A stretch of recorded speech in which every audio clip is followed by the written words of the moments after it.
नमस्कार, आदाब। मैं अनूप सोनी क्राइम पेट्रोल सतर्क के ब्लैक हेडलाइंस अध्याय के आज के एपिसोड में आप सबका स्वागत करता हूं। आज के समय में जहां विमेन एम्पावरमेंट को लेकर जागरूकता फैलाई जा रही है, सरकार और समाज के द्वारा इस दिशा में सराहनीय प्रयास किए जा रहे हैं, लेकिन इसके बावजूद पिछले कुछ समय में महिलाओं के साथ होने वाले क्राइम्स की संख्या बढ़ी है। क्योंकि अब भी ऐसे लोगों की कमी नहीं है जो लड़कियों को, महिलाओं को दबा कर रखना चाहते हैं, उन्हें अपने हिसाब से चलाना चाहते हैं। और जब भी कोई लड़की या महिला उनकी इस रूढ़िवादी सोच के खिलाफ अपना सर उठाती है तो उसे कुचलने के लिए षड्यंत्र तैयार किए जाते हैं।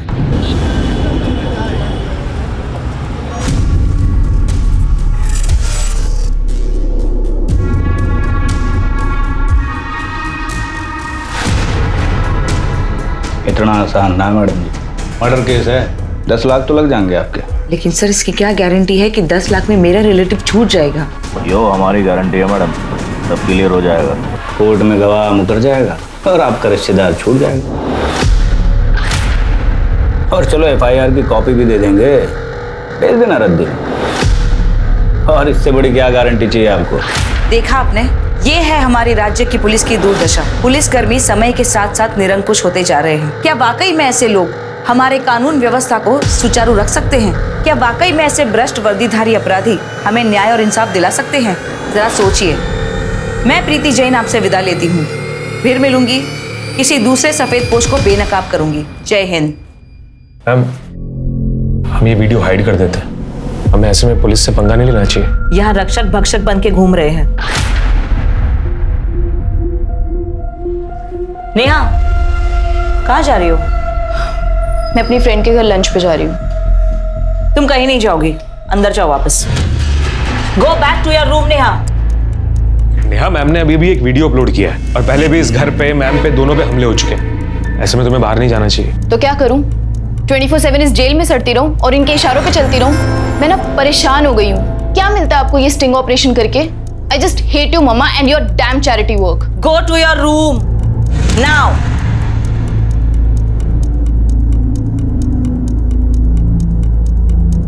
अब आगे किस पे स्टिंग ऑपरेशन करना है? रिसर्च किया है कुछ तुमने?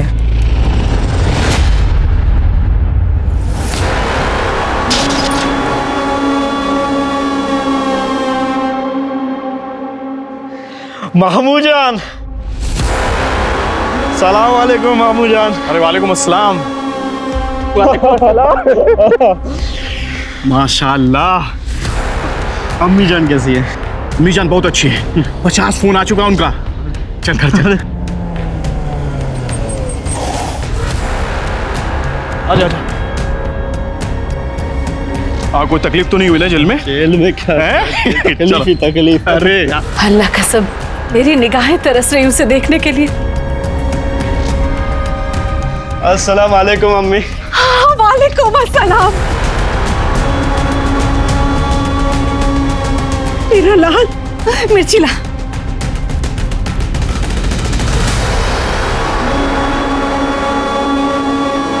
अल्लाह तुझे बुरी नजर से बचे। काकोरी कबाब, दम बिरयानी, शाही टुकड़ा। अम्मी, ये सब ना जेल में खाने के लिए तरस गया था मैं। सब कुछ तुम्हारे लिए ही बनाया है। अम्मी, भाईजान, शाहिद मेरे भाई। भाईजान कब? माशाअल्लाह 3 साल में कितना बड़ा हो गया। और पढ़ाई कैसी चल रही है? सब बढ़िया? बहुत अच्छी। हमारे स्कूल में अव्वल आता है, स्कूल का हेड बॉय है। इसे देख के लगता है कि जरीन और इम्तियाज खान की औलाद है। ये सलमा कहाँ है? हमारे रिहा होने की खबर दी ना उसे? हाँ अम्मी, मेरे निकाह की जितनी जल्दी हो सके ना तारीख पक्की करा दो आप। अरे क्या हुआ? सलमा के नाम से चुप क्यों हो गए हो? कितने महीने से मुझे मिलने भी नहीं आई वो जेल में। आ जाएगी वो, तुम जाकर हाथ मुंह धो लो।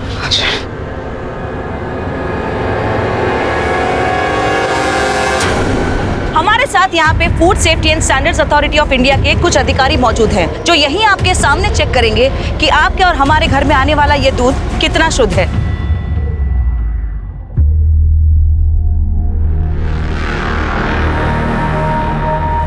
मेघा जी, वो स्टिंग ऑपरेशन वाली प्रीति जैन हमारे टेम्पो के दूध को चेक कर रही है और वीडियो भी बना रही है, और उसके साथ फूड ऑफिसर और पुलिस वाले भी हैं। तो सर, आप बता सकते हैं इस दूध में कितना पानी है? 80 लीटर पानी में सिर्फ 1 लीटर दूध है। सुना आपने? 80 लीटर पानी में सिर्फ 1 लीटर दूध है। इस डेयरी के मालिक हैं शंभू सिंह जी, जो हमारे पूर्व नेता नंद कुमार तिवारी जी के बचपन के दोस्त हैं और उनके निजी सलाहकार भी। तो अब आप समझ गए होंगे कि हमारे देश में भ्रष्टाचार की जड़ें कितनी गहरी हैं।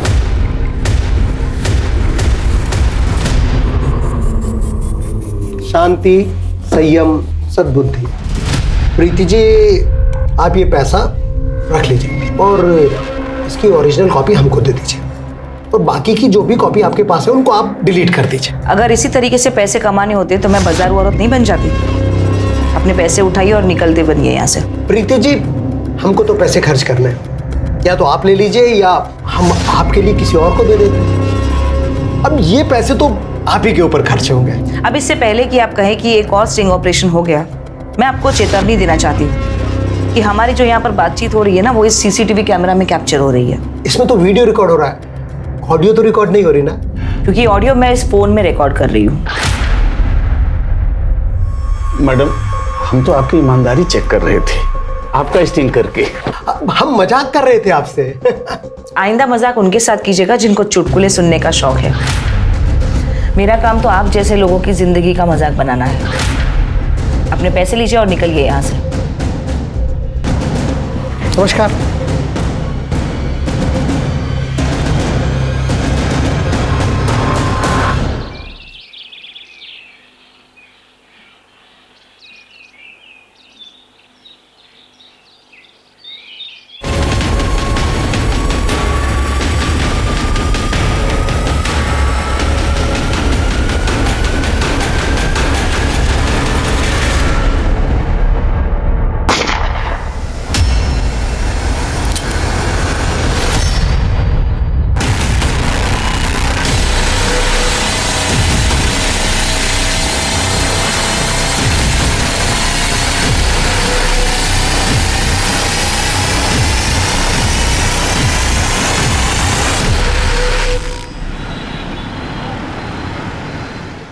राजेश खत्री, ये क्या बार बार मुझे नोटिस पे नोटिस भेज रहे हो? वकील होने का धौंस दिखा रहे हो मुझे?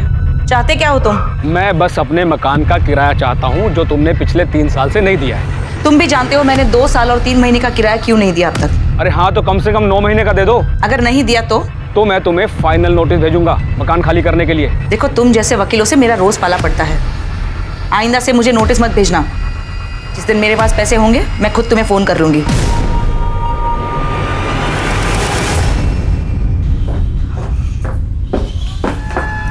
कहाँ जा रही हो? मेरे फ्रेंड का बर्थडे है। कोई बर्थडे में नहीं जाना, मना किया था ना तुमसे। But it's my friends birthday. मुझे कोई बहस नहीं करनी, और वो भी इस वक्त। चलो जाओ अपने कमरे में। मैं नहीं जाऊंगी। चलो जाओ अपने रूम में, जाओ।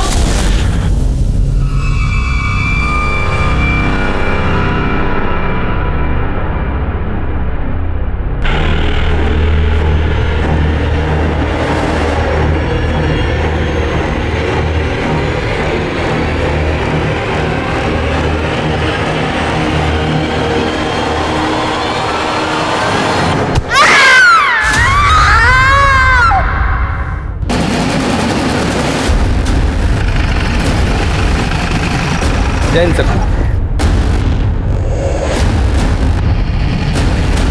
आइए सर। सर के पीछे किसी भारी चीज से वार किया गया है। सर के पीछे काफी बड़ा जख्म है, काफी ज्यादा खून बहा है सर। लड़की का रेप भी हुआ है, कुर्ता फटा हुआ। आसपास कोई मर्डर वेपन मिला? नहीं सर, कोई वेपन नहीं मिला। सर, लड़की का आइडेंटिफिकेशन हो चुका है। उसके पर्स से ये आधार कार्ड मिला है, और सर ये बुर्खा ये यहीं पर था। सलमा सैयद मोहल्ला बड़ी मस्जिद, ये इलाका तो काफी दूर है यहाँ से। अजय, एक बात समझ में नहीं आ रही मुझे, इस बिल्डिंग में कोई रहता नहीं है, कोई आता जाता नहीं है। वो लड़की यहाँ अकेले करने क्या आई हो? सर, हो सकता है किसी जान पहचान वाले के साथ आई हो। वैसे भी इस लड़की की उम्र ज्यादा नहीं लग रही। अक्सर ऐसे सुनसान इलाकों में कपल्स आते जाते रहते हैं। यहाँ बिल्डिंग में कहीं सीसीटीवी है? नहीं सर, यहाँ तो कहीं सीसीटीवी नहीं है। तो यहाँ आने वाले रास्तों में जहाँ जहाँ भी सीसीटीवी लगे हैं उनकी फुटेज सोर्सेज चेक करवाओ। ठीक है सर। श्वेता, बॉडी का पंचनामा करा के पोस्टमार्टम के लिए भेजो। सर।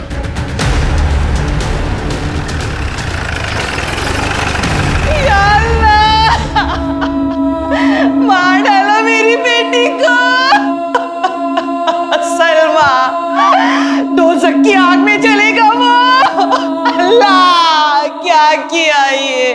मार डाला उसने, मार डाला। मेरी बच्ची, क्या हुआ?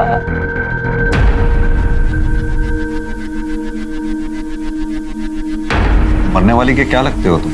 मंगेतर। क्या नाम है तुम्हारा? सुलेमान अहमद। मार दिया मेरी सलमा को। ये कौन है जो रो रही थी? ये मेरी होने वाली सास थी, सलमा की अम्मी जुलेखा सैयद। ये रोते रोते किसके बारे में इशारा कर रही थी? मार दिया, मार दिया।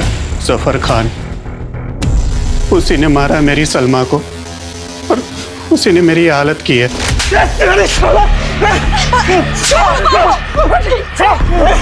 मैं और सलमा बचपन से प्यार करते हैं, मगर ये हो चुकी है सवारी। छोड़ो सफर। तेरी हिम्मत है, उससे मंगनी करेगा तू? तुझे तो मैं यही मार दूंगा। छोड़ो उसे, सफर। मैंने खाने के मैं तुमसे निकाह नहीं कर सकती। मैं नहीं चाहती कि मेरे बच्चों का बाप एक खूनी हो। तेरे चाहने से क्या होता है? ये सुलेमान जिंदा नहीं रहेगा, फिर देखता हूँ कौन निकाह करता है उससे। हटो, हट।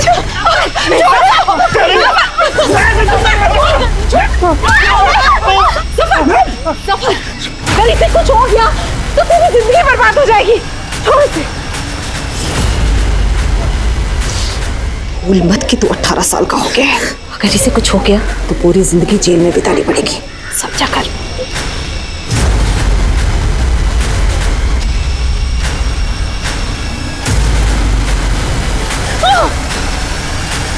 ये जो तेरे हाथों में सुलेमान के नाम की मेहंदी है ना, ये हाथ तोड़ दूंगा मैं। तेरे 3 भाइयों, अम्मी, अब्बू सबको मार दूंगा। हंसता हंसता ना जेल चला जाऊंगा मैं, समझे? मेरे साथ निकाह की तैयारियां शुरू कर दे। हाथ हटा।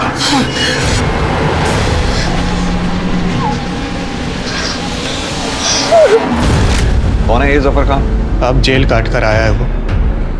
सलमा और वो पहले निकाह करने वाले थे, लेकिन उसके जेल जाने के बाद सलमा ने उसे सारे रिश्ते तोड़ दिए। वो मुझसे निकाह करने वाली थी, लेकिन कमजर्फ ने उसका खून कर दिया। कहाँ मिलेगा ये जफर खान? सर यहाँ से पैदल ही जाना होगा, गाड़ी नहीं जा सकती।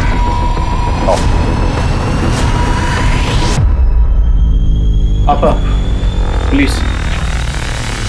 माफिया क्वीन जरीना खान हो तुम, और तुम्हारे बेटे जुर्म की ठेकेदारी कब छोड़ेंगे? तुम्हारा शौहर इम्तियाज खान 6 साल पहले पुलिस के एनकाउंटर में मारा गया, तब भी तुम लोग नहीं सुधरे। 20 साल का बेटा 2 साल पहले एनकाउंटर में मारा गया। 17 साल का बेटा जेल में है। 18 साल का बेटा 2 महीने पहले बेल पर आकर रेप और मर्डर के केस में फिर फरार है। मुद्दे की बात कीजिए साहब। मुद्दे की बात यह है कि जफर खान है कहाँ? मालूम नहीं। घर की तलाशी लो। सर, ये तुम्हारा छोटा शहजादा शाहिद खान। सर, अंदर कोई नहीं है। जफर का फोन भी बंद है सर। बेहतर यही होगा कि जफर खान खुद को पुलिस के हवाले कर दे। अगर नहीं भी किया तो वैसे भी मैं तुम्हारी ये माफियागिरी खत्म कर दूंगा। अल्लाह हाफिज।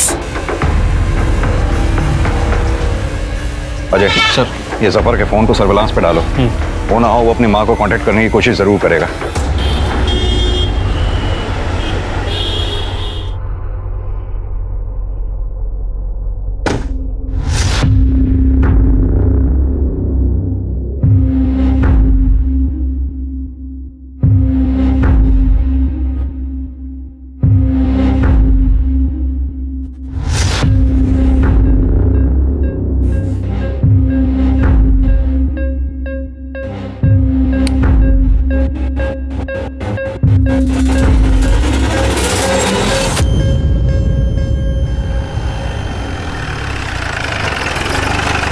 सर, ये रही सलमा सैयद की पोस्टमार्टम रिपोर्ट।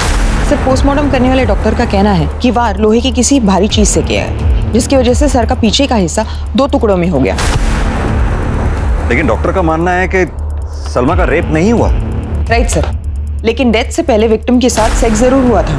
लेकिन सलमा तो जफर से निकाह नहीं करना चाहती थी, तो फिर ये कंसेंसुअल सेक्स कैसे? और अगर कंसेंसुअल सेक्स हुआ है फिर मर्डर क्यों?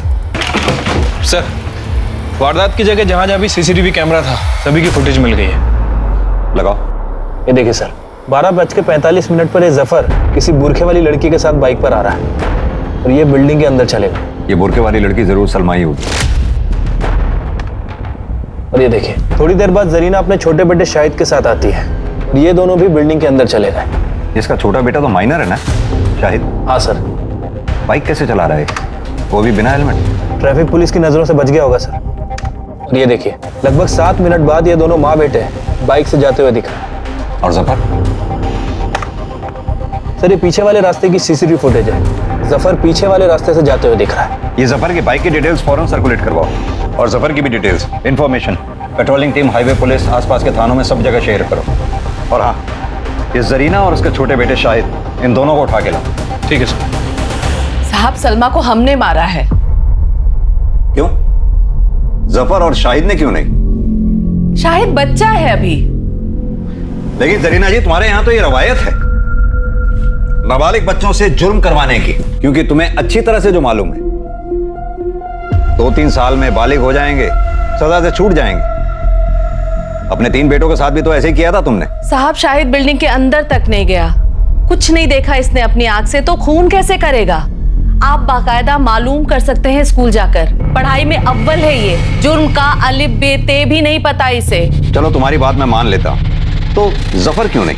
वो भी तो सलमा से नाराज था। जफर सलमा को जान से ज्यादा चाहता था साहब, वो उसे कैसे मारेगा? तो फिर तुमने क्यों मारा?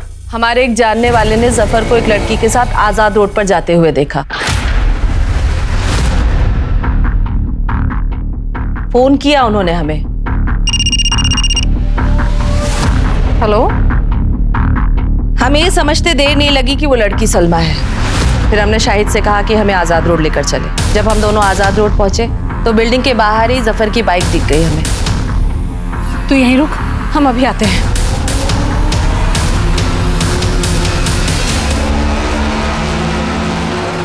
जफर, तुमने जैसा कहा मैंने वैसा किया। मैं तुमसे मिलने भी आई, तुम्हारे साथ हम बिस्तर भी हुई। अब खुदा के वास्ते तुम सुलेमान और मेरे परिवार को परेशान मत करना। मैं तुम्हारे आगे हाथ जोड़ती हूँ, तुम मुझे हमेशा हमेशा के लिए भूल जाओ। बचपन का प्यार है रे। ना मैं तुझे भूलूंगा और ना ही भूलने दूंगा। और सुन, निकाह तो किसी से भी कर ले, जब मैं तुझे बुलाऊं ना तो सीधा आना होगा। छी जफर, मुझे अब तुमसे घिन आ रही है। मैंने तुमसे ना शादी करने का फैसला बिल्कुल सही किया। मैं तुम्हें खबरदार कर रही हूँ, अब अगर तुमने मेरे साथ जबरदस्ती की ना तो मैं तुम्हारे खिलाफ पुलिस में कंप्लेंट डाल दूंगी कि तुम मेरा रेप करते थे और जेल जाने से पहले भी तुमने मेरा रेप किया था। मेरी बिल्ली मुझे में हो, अभी ब्लैकमेल कर रही है। तू जफर की थी, है और हमेशा रहेगी। मैं जा रही हूँ तुम्हारे खिलाफ कंप्लेंट डालने कि तुमने मेरा रेप किया था। क्या निकल, करता नहीं किसी से। खाला, अम्मी, सब सुन लिया हमने। अच्छा तो देख लो ना अपनी बेटी की करतूत, क्या कर रहा है आपका बेटा। कर लो ना इससे निकाह, पलकों पे बिठा कर रखूंगी तुझे। मैं एक खूनी के साथ निकाह नहीं कर सकती, आप हट जाओ, वरना मैं आप पर अपने बेटे के साथ मिलकर जबरदस्ती करने का केस डाल दूंगी मैं। अरे जाने दो अम्मी, देखिए मैंने इसकी औकात। औकात की बात कर रहे हो? दिखाती तुम दोनों माँ बेटों को अपनी औकात। ये लो, मैं जा रही पुलिस स्टेशन में कंप्लेंट करने की तुमने मेरा रेप किया था।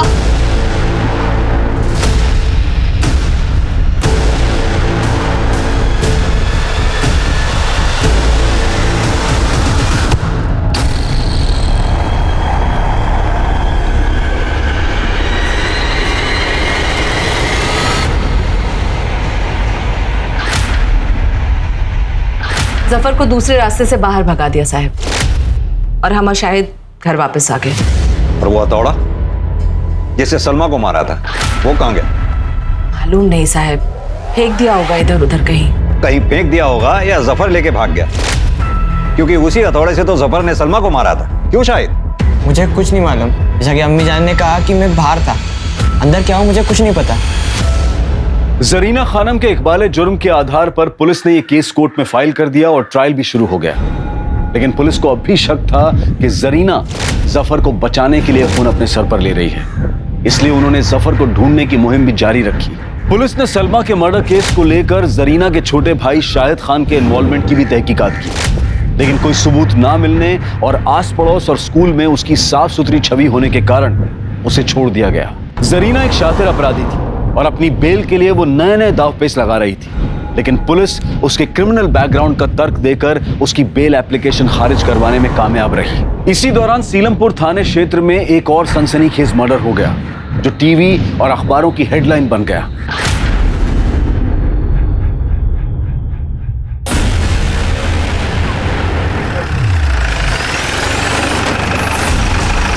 सर, डेड बॉडी अंदर है।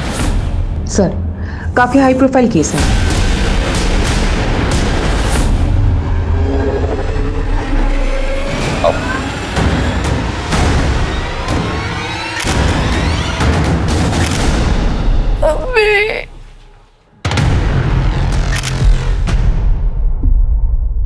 सर पे वार किया गया है, शायद इसी हथौड़े से। सर पीछे से फट गया है सर, और काफी ज्यादा खून बहा है। यह हथौड़ा वहां पे पड़ा था। सर लगता है कातिल पेशेवर नहीं है, वरना ऐसे मर्डर वेपन छोड़ के क्यों चला जाता? हाँ तो हड़बड़ाहट में छूट गया होगा। ये हथौड़ा फॉरेंसिक जांच के लिए भेजो। ठीक है सर। इस लेडी को मैं बहुत अच्छी तरह से जानता हूँ। इनके जितने भी स्टिंग ऑपरेशंस हुए हैं सारे देखे हैं मैंने। बहुत निर्दयता से मारा गया है इसको, बड़ी शर्म की बात है। सर दिन दहाड़े घर की 4 दीवारी में मर्डर हुआ है, बहुत ज्यादा सवाल होने वाले हैं हमसे। और कौन कौन रहता है इस घर में? प्रीति जैन अपनी बेटी के साथ रहती थी, नेहा जैन। और असिस्टेंट के कभी कभार घर में आता था। एक्चुअली वो घर से ही ऑपरेट करती थी। श्वेता,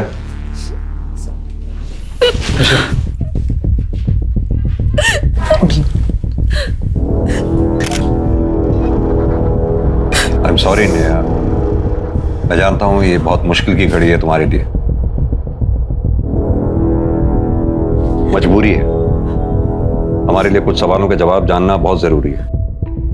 आपने किसी को आते जाते देखा था? सर, मैं घर पे नहीं थी। कहाँ गई थी आप? मैं अपनी फ्रेंड के घर गई थी, जनकपुरी में। और आप? सर आज संडे है ना, मेरा वीकली ऑफ था। मैं तो सर अपने पीजी में था, न्यू फ्रेंड्स कॉलोनी। आपको पता कब चला इस हादसे का? सर मैंने मैडम को फोन किया था, उन्होंने फोन पिक नहीं किया तो मैंने नेहा को फोन किया। सर मैंने भी मम्मा को फोन किया था, पर उन्होंने पिक नहीं किया, तो मैं घर आई और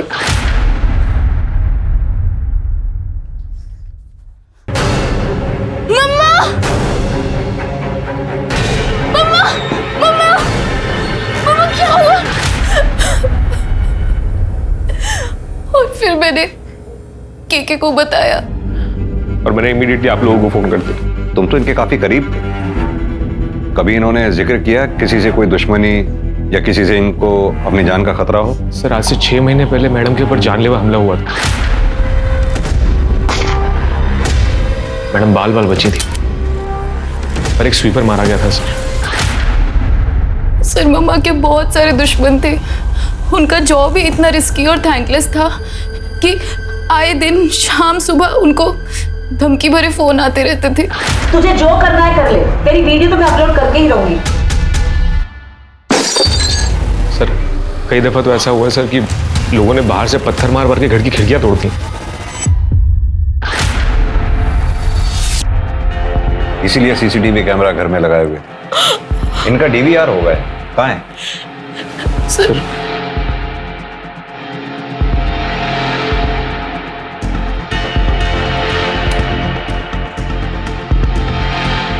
सर ये तो बंद था। बंद है? हाँ सर, पूरी वायर निकली हुई है। ये डीवीआर बंद कब हुआ? किसने किया ये?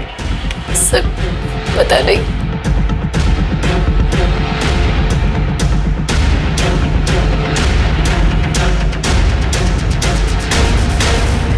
अजय सर, इस घर में जितने भी कैमराज हैं सबकी फुटेज चेक करवाओ। जी।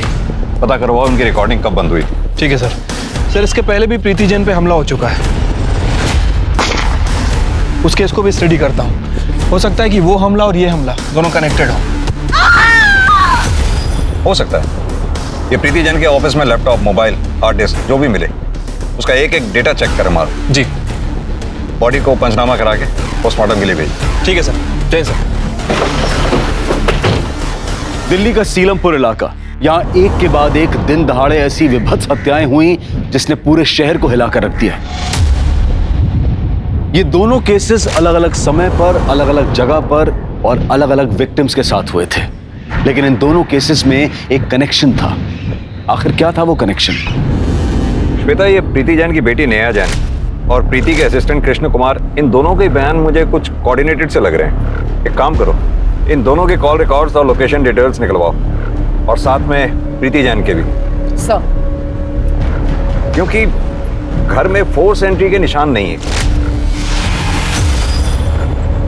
अब या तो घर में ही किसी के पास घर की दूसरी चाबी है, या फिर जानबूझकर किसी ने दरवाजा घर का खुला छोड़ा। लेकिन सर, जो घर में सीसीटीवी लगाएगा वो घर का दरवाजा खुला क्यों छोड़ेगा, जबकि उसकी जान को हर पल एक खतरा हो। ये बात भी सही है। हैमर की फॉरेंसिक रिपोर्ट जल्दी मंगवाओ।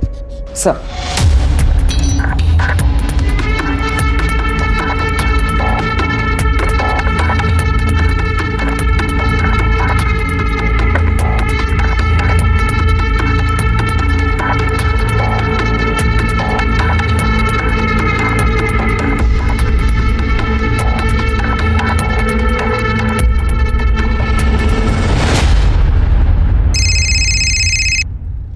हेलो, क्या? प्रीति जैन? हाँ, भेज दीजिए, मैं चेक करती हूँ।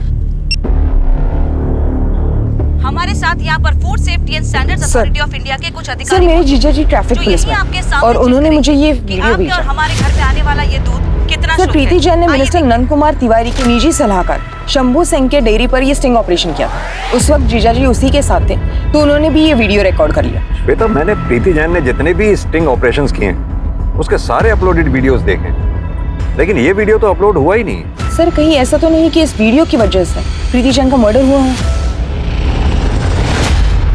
शांति, संयम, सद्बुद्धि। आप लोगों के पास क्या सबूत है कि हमने सुपारी दी? हमारी पार्टी सत्ता में है, हम भला ऐसी मूर्खतापूर्ण हरकत क्यों करेंगे? हमने वो वीडियो प्रीति जैन के असिस्टेंट कृष्ण कुमार से पहले ही 5 लाख रुपए में खरीद लिया था। वो खुद आया था हमारे पास उसे बेचने का प्रस्ताव लेकर। आप मुझे 5 लाख दे दीजिए, वीडियो की जो ओरिजिनल कॉपी है वो आपके पास आ जाएगी और वो सोशल मीडिया पर कभी नहीं आएगी। हमें मालूम है पुलिस सबूतों के बिना पर काम करती है, इसलिए आप लोगों के लिए हम ये पेन ड्राइव लेकर आए। आप इसमें वो वीडियो देख लीजिए जो आपको प्रीति जैन के किसी भी लैपटॉप, कंप्यूटर या हार्ड डिस्क में नहीं मिलेगा। मैंने प्रीति जैन के घर के सारे हार्ड ड्राइव चेक कर लिए हैं। शंभू डेयरी स्टिंग ऑपरेशन का ओरिजिनल वीडियो कहीं नहीं मिला है।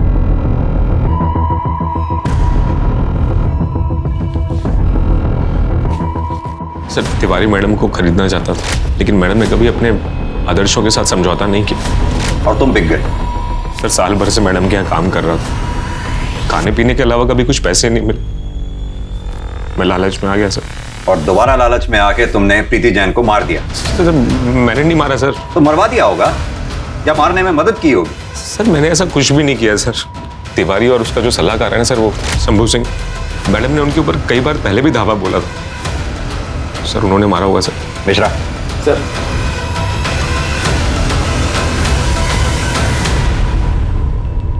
अजय, नंद कुमार तिवारी, शंभू सिंह, कृष्ण कुमार, नेहा जैन, मुझे इन चारों के call details, location details, bank statement जल्द से जल्द चाहिए। फिलहाल ये चारों प्रीति जैन के मर्डर केस में प्राइमरी सस्पेक्ट हैं। ठीक है सर।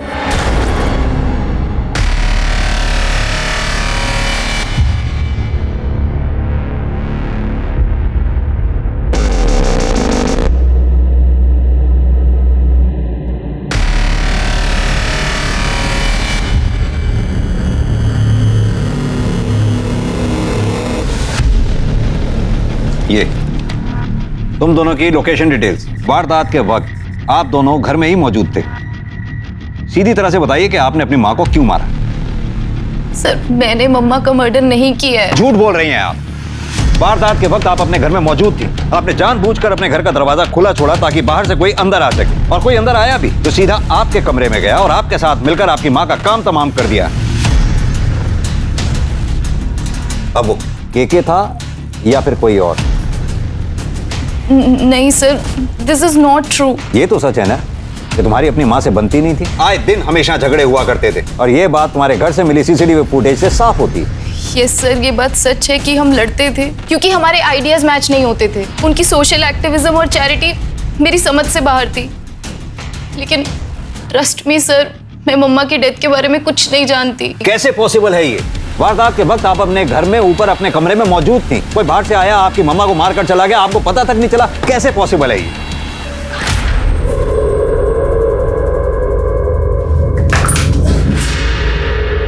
तुमने कुछ आवाज सुनी? नहीं तो कोई है शायद। अरे तुम छोड़ो ना। आपका और केके का अफेयर है? यस सर,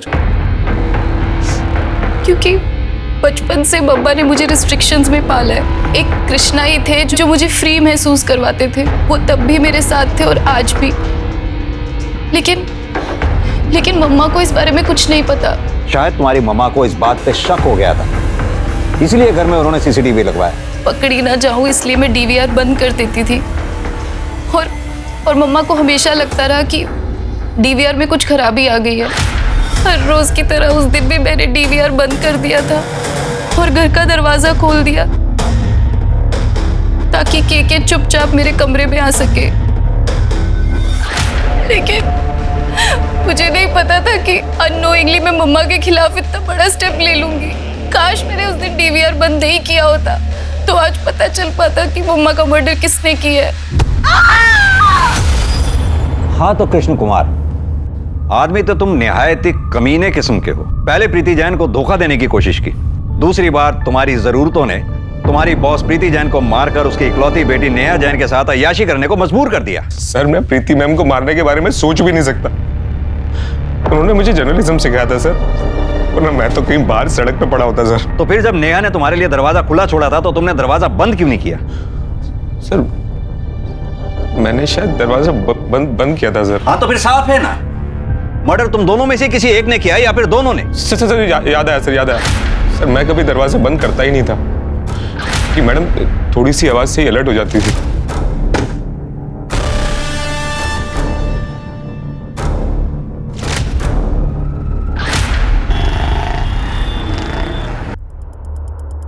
सर, वो आज भाईजान का कॉल आया था।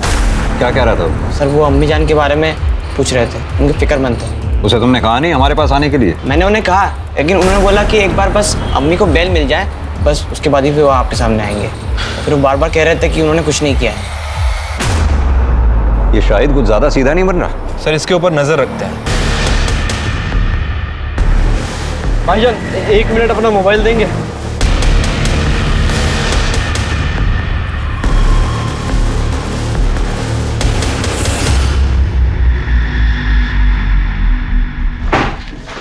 सर, प्रीति जैन की पोस्टमार्टम रिपोर्ट। मौत दिन के 2 बजे हुई है। हथौड़े के जबरदस्त वार की वजह से मौके पे ही मौत हो गई। सर, ऐसा लग रहा है कि सलमा की पीएम रिपोर्ट हम दोबारा पढ़ रहे हैं। सर, कहीं ऐसा तो नहीं कि जफर ने ही प्रीति को मारा? और वैसे भी जरीना का सुपारी लेकर लोगों को मारने का पुराना कारोबार है। लेकिन जरीना तो जेल में है।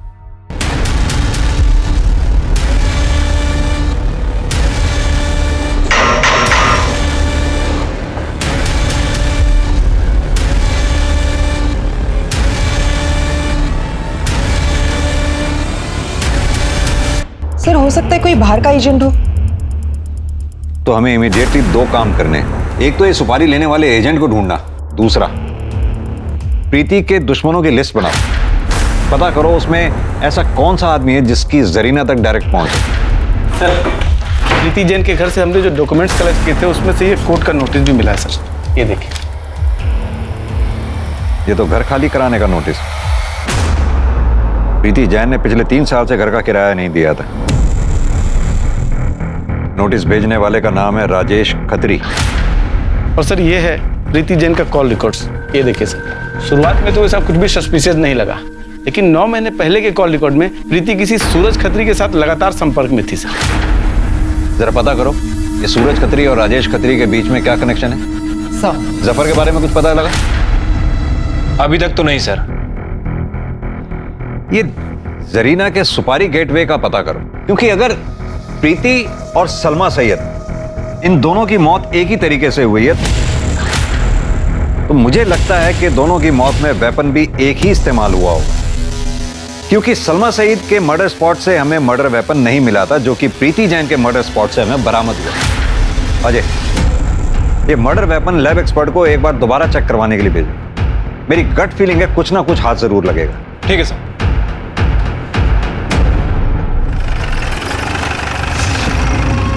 डॉक्टर साहब, कोई किसी की प्रॉपर्टी पर कब्जा कर ले, किराया ना दे, खाली ना करे, तो क्या प्रॉपर्टी के मालिक को कानूनी कार्रवाई करने का हक है कि नहीं? अपनी प्रॉपर्टी खाली करवाने का हक है कि नहीं? आप बेमतलब अपना और मेरा टाइम ज़ाया कर रहे हैं। एक्सक्यूज मी, मेरी कोर्ट में पेशी है, आई एम गेटिंग लेट। ये मेरा कार्ड है, जरूरत पड़े तो फोन कर लें। Bye bye. आपको तो कोर्ट नहीं जाना है, बैठिए, कुछ बातें करते हैं। मिस्टर सूरज, 9 महीने पहले तक आपकी प्रीति जैन से लगातार फोन पे बातें होती थी, फिर अचानक ऐसा क्या हुआ जो बातें बंद हो गई? मेरा और प्रीति का अफेयर था, हम शादी करने वाले थे, हमारा 2 साल का रिलेशनशिप था, पर उसने ही तोड़ दिया। देखो प्रीति, ऐसा क्यों? देखो मैं सब कुछ ठीक कर दूंगा, मेरी बात मानो प्लीज। सूरज प्लीज, हम अपने रिलेशनशिप को आगे कंटिन्यू नहीं कर सकते। मेरी बेटी कभी भी नहीं चाहती थी कि मैं दूसरी शादी करूं, और अगर मैंने शादी कर भी ली ना, तो भी वो तुम्हें कभी अपना पापा नहीं मानेगी। प्रीति, मैं बात करूंगा नेहा से, मैं समझाऊंगा उसे। सूरज, आई नो हो, वो नहीं मानेगी, और तुम तो जानते हो कि वही मेरी प्रायोरिटी है।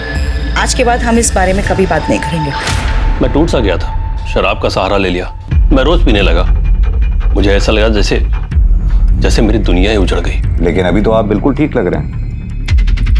क्या ये प्रीति जैन के मर्डर से मिली खुशी का असर है? नहीं सर, मैं अभी भी रिहैब से लौटा हूं। मैंने भी इनफैक्ट उससे कहा कि जब तक तेरा सूरज से अफेयर था तब तक तो किराया मत दे, लास्ट के 9 महीने का दे दे। वो देने भी वाली थी, लेकिन मेरे बेटे राजेश को अर्जेंट पैसों की जरूरत थी, तो उसने उसको नोटिस भिजवा दिए और वो रेगुलर उसको फॉलो करता था। मिस्टर सूरज, आप तो प्रीति के काफी क्लोज थे, आपको क्या लगता है प्रीति जैन को कौन मार सकता है? पता नहीं सर, पर हाँ, प्रीति को सबसे अधिक टेंशन नेहा की रहती थी, और इससे ज्यादा कुछ कह नहीं सकता मैं। सर मुझे तो ये पूरी फैमिली सस्पेक्ट लग रही है। ये सूरज खत्री के भी कहानी पे विश्वास नहीं किया जा सकता। ज्यादातर केसेस क्राइम ऑफ पैशन होते हैं, और बात वो ज्यादा ही शुगर कोटेड बातें कर रहा था। वैसे आपने वो सूरज को नोटिस किया? वो भी नेहा की तरफ ही इशारा कर रहा था।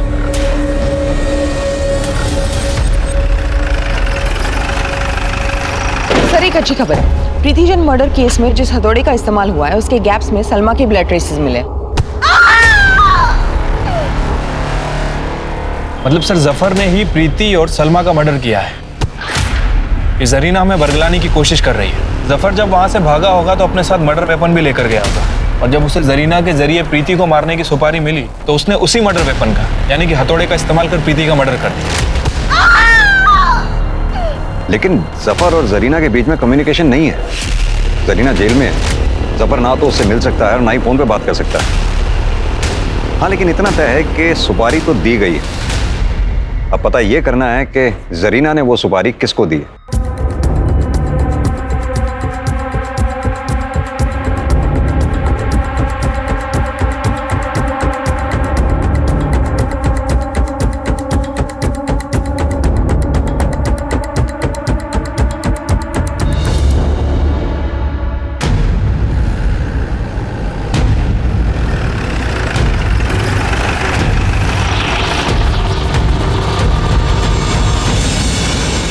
हाँ, जरीना जी का वकील हूँ मैं।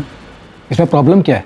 कोई प्रॉब्लम नहीं, लेकिन आप वकील होने के साथ साथ एक सुपारी एजेंट भी हैं। क्या?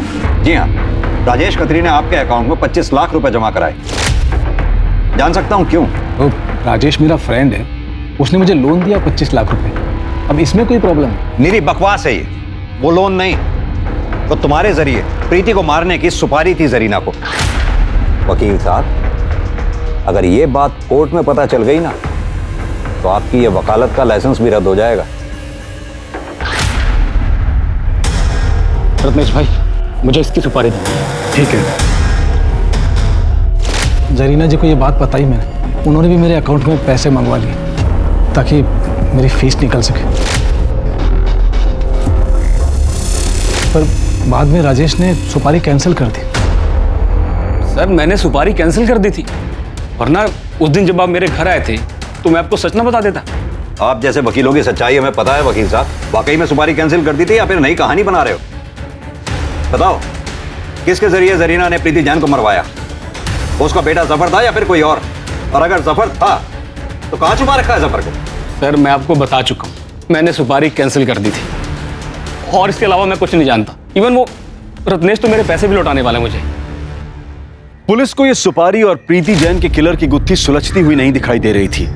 उधर जफर भी फरार था और पुलिस उसे धर दबोचने में कामयाब नहीं हो पा रही थी। पुलिस को जरीना के छोटे बेटे शाहिद पर भी शक था, क्योंकि शाहिद के खानदान में 18 की उम्र से पहले नाबालिग बच्चों से जुर्म करवाने का प्रचलन था। लेकिन शाहिद की एलिबी भी पक्की थी। प्रीति जैन की मौत के वक्त वो अपनी ट्यूशन में था, जो कि उसकी ट्यूशन टीचर ने भी कंफर्म किया। लेकिन पुलिस ने अपनी कोशिश में कोई कमी नहीं रखी। वो इस केस के सभी सस्पेक्ट्स के मूवमेंट पर अपनी पैनी नजर बनाए हुए थी।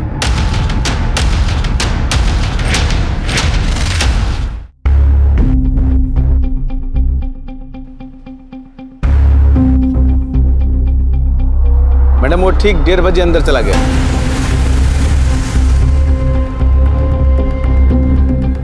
मैडम अभी वो 4:30 बजे यहाँ से निकला है।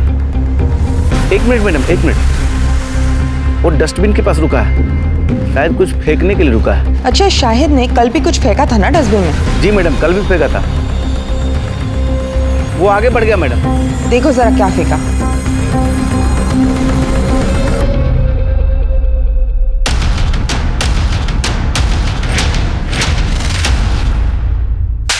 आपको पता है ना, नाबालिग बच्चों के साथ शारीरिक संबंध बनाना कानूनी जुर्म है। अगर ये बात पब्लिक में आई ना तो जिंदगी भर के लिए बदनाम हो जाओगी। सॉरी मैडम, गलती हो गई, आगे से नहीं होगा। ये बताओ, 27 अक्टूबर को दिन में 1:30 बजे से लेकर 4:30 बजे के बीच में शाहिद क्या तुम्हारे पास ट्यूशन पढ़ने के लिए आया था? नहीं सर। हाँ तो शाहिद, तुम्हारे भाईजान का फोन आया था?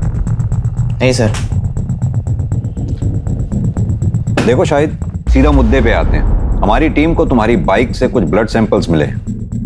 रिपोर्ट आने पर क्लियर हो ही जाएगा और तुम जेल भी जाओगे। तो सीधी तरह से बता दो कि वो खून किसका है और तुमने किस किस को मारा है। बताता हूँ सर। ज्यादा मुझे क्या होगा, 2 साल की जेल होगी, उसके बाद मैं वापस छूट जाऊंगा। फिर मुझे जो पढ़ना होगा मैं पढ़ूंगा ना। तो तुम ये मानते हो कि तुमने प्रीति जैन का मर्डर किया है? मैंने सलमा का भी मर्डर किया है। अम्मी जान तो बेवजह जेल में और भाईजान भी बेवजह फरार है। भाईजान को मैंने बहुत समझाया कि वो यहाँ आ जाए ताकि मैं खुद को आप लोगों के हवाले कर सकूं, लेकिन भाईजान मुझसे इतना प्यार करते हैं कि वो माने ही नहीं। उल्टा वो तो अम्मी को बेल दिलवाने के लिए तड़प रहे थे। सलमा को तुमने कैसे मारा? वो बदजात औरत अम्मी और भाईजान की पुलिस में कंप्लेन करने जा रही थी। मैं जा रही पुलिस स्टेशन में कंप्लेन करने की, तुमने मेरा रेप किया था।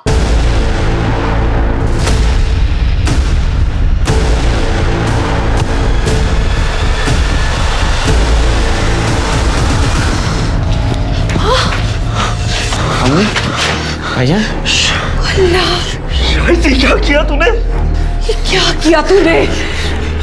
ये गुनाह मैं अपने साथ लेता हूँ। जफर, 18 साल का हो गया है तू, सारी जिंदगी जेल में काटनी पड़ेगी। मेरे भाई शाहिद पर कोई आँच नहीं आनी चाहिए। इसे पढ़ने दो, हमारी दुनिया से अलग रहने दो इसे। इसलिए अम्मी ने सारा इल्जाम अपने सर ले लिया। और प्रीति जैन को कैसे मारा? प्रीति जैन को मारने से पहले मैंने उसकी लाइफस्टाइल और उसके रूटीन को समझा।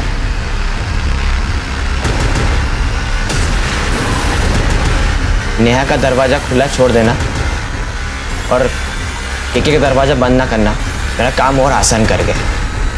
फिर उस दिन जब केके अंदर गया तो उसके पीछे छुपकर मैं भी अंदर घुसा।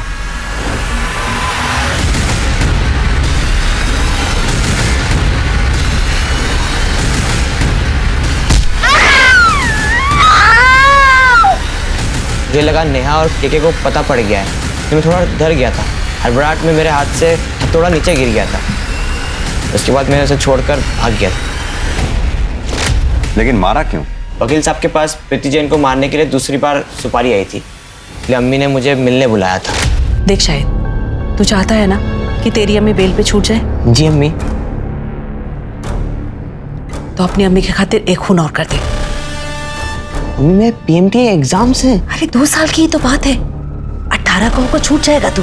फिर ढेर सारा डोनेशन देके दाखिला करा दूंगी अच्छे मेडिकल कॉलेज में। बोल। जी एक सुपारी तो कैंसिल हो गई थी, दूसरी सुपारी किसने दी?